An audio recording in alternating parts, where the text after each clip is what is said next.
Welcome back everyone. If your iPhone power button isn't working or feels unresponsive, don't worry, I'll show you exactly what to do.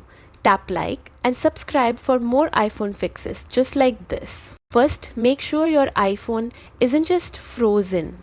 Try tapping the screen or pressing the home button if you have one.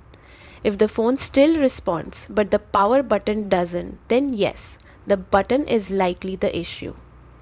But if the entire phone is unresponsive, even when charging, it could be a deeper hardware problem. If it's just the power button, press it rapidly a few times to see if it's stuck. Sometimes dust or grime builds up around the button.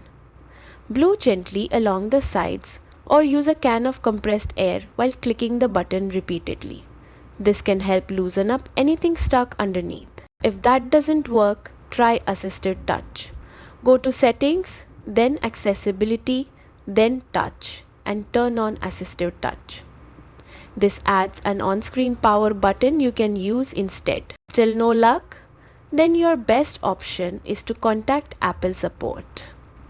If you're confident in repairs and out of warranty, replacing the button is possible, but I recommend letting the professionals handle it. Hope this helped. Hit like if it did and subscribe for more simple iPhone repair guides. Catch you in the next one. Peace out till then.